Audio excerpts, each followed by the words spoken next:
Election कब हुआ था? इलेक्शन माय लॉर्ड हुआ था 17 नवंबर 2023 को, डेट ऑफ पोलिंग 17 नवंबर 2023 को। 2023 को हुआ था। कॉन्स्टिट्यूएंसी कौन सी थी? My Lord Ambikapur. नंबर बताइए। Circle number 10, Ambikapur, district Surguja. Constituency number 10, हाँ सर, सर्कल नंबर 10 रेफर किए उनको थ्रू आउट। अंबिकापुर। क्या जनरल के लिए था कि रिजर्व था? General category.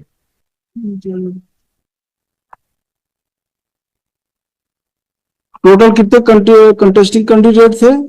My Lord their way total 13 थे। 13 थे। हाँ। रिटर्न कैंडिडेट कौन है? रिटर्न कैंडिडेट रिस्पोंडेंट नंबर 4 है। और 4 है।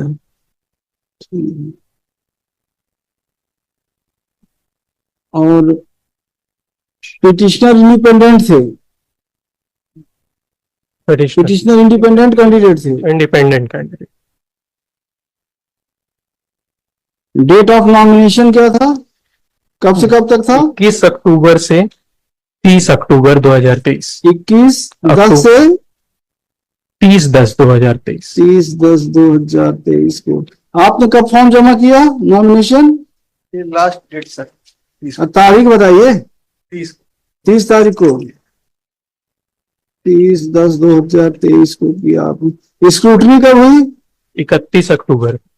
एक ही दिन था स्क्रूटनी का? हाँ सेम एक ही दिन, वो फिक्स्ड है एज पर स्टैट्यूट। 31/10/23 को स्क्रूटनी हुई। स्क्रूटनी में इनका नॉमिनेशन रिजेक्ट हो गया। रिजेक्ट हो गया। किस ग्राउंड पर रिजेक्ट हुआ? इनके नॉमिनेशन फॉर्म में बहुत सारे जो कॉलम्स थे एम्प्टी, ब्लैंक थे। कुछ सब्सटैंशियल डिटेल्स थी, वो भी ब्लैंक थी। डिफेक्ट्स, सब्सटैंशियल डिफेक्ट्स थे। टोटल 7 कॉलम्स ब्लैंक थे। मतलब ठीक है। कहाँ पे इनका नॉमिनेशन पेपर? नॉमिनेशन मतलब इनकी पिटीशन से स्टार्ट हुआ है, पेज नंबर 30 से शुरू हुआ है। पेज नंबर 30 पे। ये क्या है? राजनीतिक मान्यता प्राप्त दल वाला, ये इन्होंने छोड़ दिया है। ठीक है। नेक्स्ट में आ गए हैं, भाग 2 में इन्होंने भरा है। भाग 3 में इन्होंने सब भर दिया है। ठीक है। 3 का में लागू नहीं होता, खाली छोड़ दिया है। FIR वगैरह इनके खिलाफ नहीं है कोई भी। लागू नहीं, ये इधर खाली हो गया। उसके बाद शपथ इन्होंने पेज नंबर 37 ब्लैंक है, मतलब वो डिफेक्ट। 35 में इन्होंने लिख के दे दिया है। 36 में विधानसभा क्षेत्र लिख दिया। 37 में अंबिकापुर अभ्यर्थी का नाम इधर, वो जो अभ्यर्थी के निर्वाचन अभिकर्ता का नाम है वो ब्लैंक छोड़ दिया। तो this was one of the defect pointed. अभी अब ये इन्होंने तो कोई अभिकर्ता नहीं होगा तो नहीं लिखा। हाँ, लागू नहीं है, नहीं ये भी नहीं लिखा। नहीं तो कोई जरूरत नहीं भाई। अगर मान लिया अभिकर्ता उनके पास है ही नहीं तो क्या जरूरत लिखने की? That can be set. Next page number 40 में इन्होंने ब्लैंक छोड़ा है, मतलब टॉप में। पेज नंबर 40 में जो फर्स्ट लाइन है, मतलब निर्वाचन क्षेत्र का नाम, निर्वाचन क्षेत्र का नाम, सदन का नाम, वो ब्लैंक छोड़ा है। नियम 4 का 4 का निकालिए निर्वाचन नियम, election rules, representation of people से जिस 1951 में रूल्स बने उनको निकालिए। कंडक्ट ऑफ इलेक्शन रूल्स में प्रोवाइड। कंडक्ट ऑफ इलेक्शन में, कंडक्ट ऑफ इलेक्शन रूल्स शुरू में सिर्फ फॉर्म 25 तक था, फिर अमेंड हुआ, 26 भी ऐड हुआ है। तो ये form 26 as per rule 4A।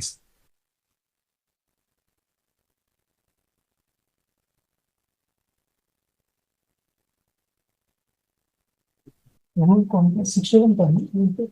4A दिखाइए। election conduct of election rule 61. 61.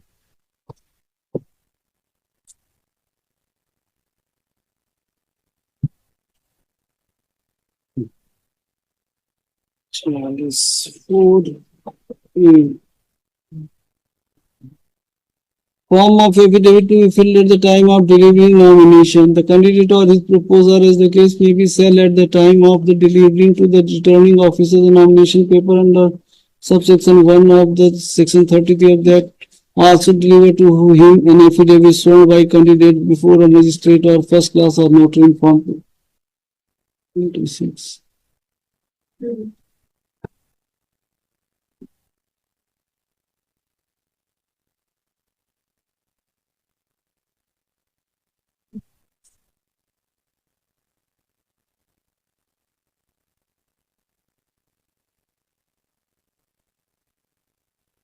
It is notarized.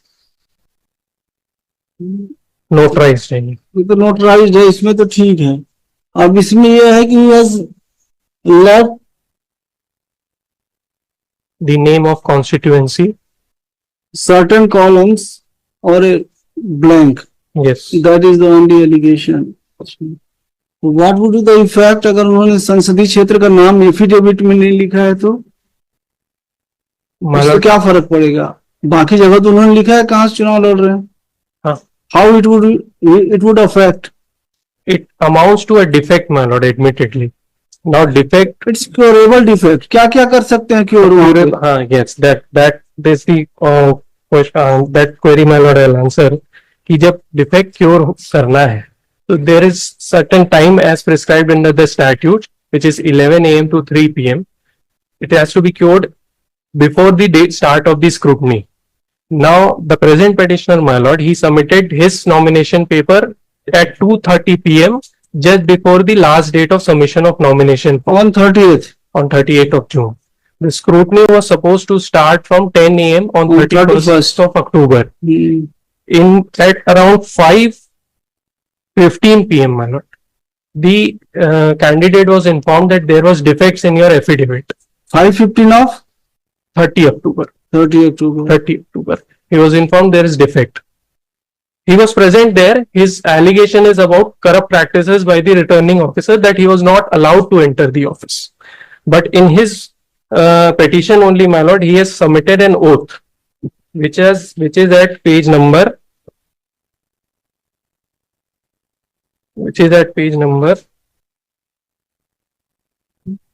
28. Hmm. 28 में my lord इन्होंने ओथ लिया है, टाइम भी लिखा है 5:40 p.m.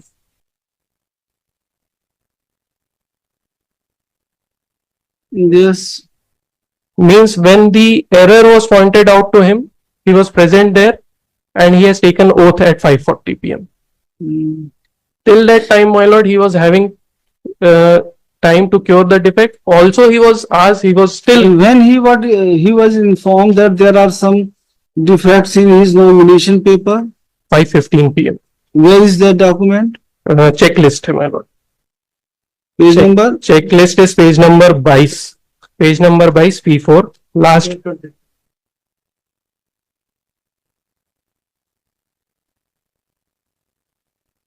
5:15 is this. it's half an hour time was, he was there for half an hour in that office. निर्वाचन क्षेत्र अंकित नहीं किया गया है, जानकारी है।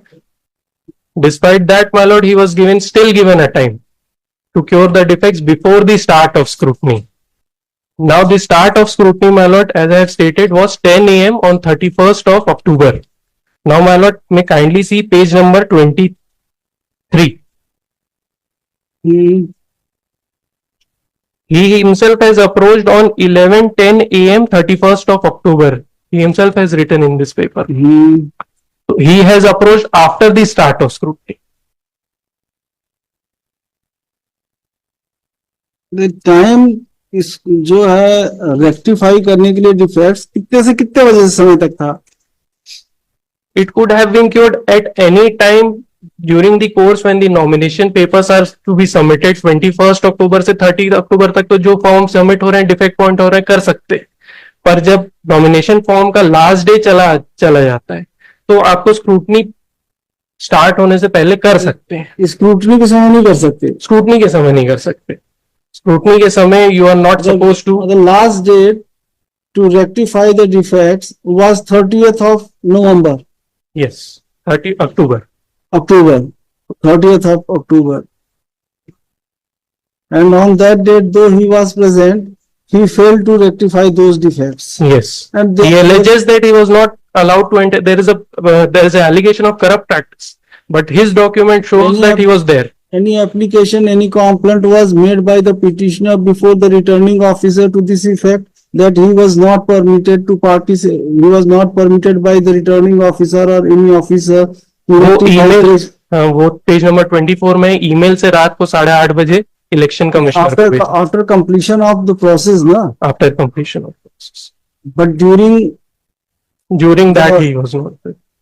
working hours, he Oh. failed to make any such representation or application or complaint before the returning officer. No. Yes, That yes, has not been permitted. yes, he did. Yes.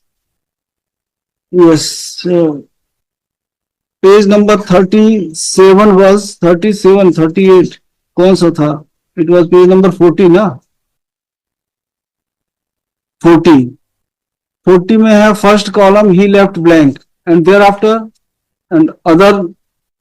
वो इनका जो सोशल मीडिया का details है मतलब Whether it is relevant if person is not having any mobile phone, any social media account, in such a situation there is can be ignored. Returning a officer layman to some or a extent. rural person, Yes. a illiterate person residing in rural area, Hmm. he may not have any such email address Yes. or social media account.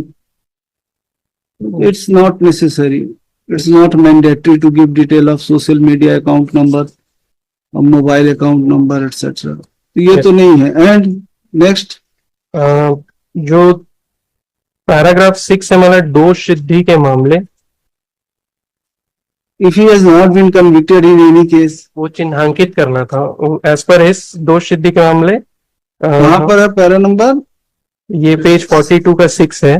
42+6 लंबित आपराधिक मामले. तो इसमें उन्होंने पहले में कर तो दिया है कि नहीं है? हाँ, अब ये कॉलम बनाया है my lord as per law, तो इनको टिक मार्क करना था वहाँ पे चिन्हांकित. शून्य लिख तो दिया है सब में. शून्य लिखा है, लागू नहीं है. लागू नहीं तो और क्या करना था? नंबर 6 पे लिखा है लागू. इसमें लिख दिया है। माय लॉर्ड ये लिखा है कि यदि अभ्यर्थी दोष सिद्धि नहीं किया गया है तो इस विकल्प को चिन्हांकित करें और नीचे विकल्प 2 के सामने लागू नहीं होता है लिखे. तो इन्होंने लागू नहीं जो है वो 6 के सब क्लॉज 1 के सामने लिखा. Trivial लेकिन on this count alone nomination can't be rejected. ये तो ठीक है, लागू नहीं तो लिख दिया है. He has showed his intention that no criminal case is pending against him and he has not been convicted by any criminal code till date. That's sufficient. It's compliance of Yes. the requirement. So these were the defects, my lord, out of which one was substantial in nature, that Yes. place of constituency was There not. is only one substantial lacuna in his nomination paper that he failed to mention The the name, number of constituency. name and number of constituency.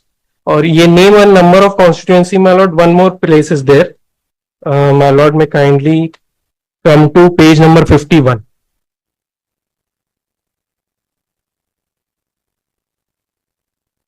Yes. Column number 2 है, column number 3 है, रो number 3, उसको भी इन्होंने छोड़ दिया. निर्वाचन क्षेत्र की संख्या और नाम तथा राज्य, उसको भी छोड़ दिया उसको भी इन्होंने. छोड़ दिया.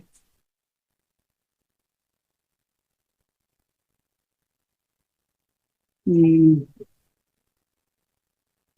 Then these are the defects, my lord.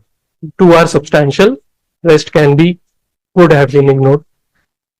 Now, my lord, second round of contention in the application for rejection, my lord, is may kindly be referred to Rule 94A of the conduct of election rules, my lord. 94, a form of affidavit to be filled with election petition, The affidavit, filed with the election petition. my lord, it reads, the affidavit referred to in the proviso to subsection 1 of section 83 shall be shown before the magistrate of the first class or a notary or a commissioner of oath and shall be in form 25. इसमें This- तो judgement मिलेंगे, it can be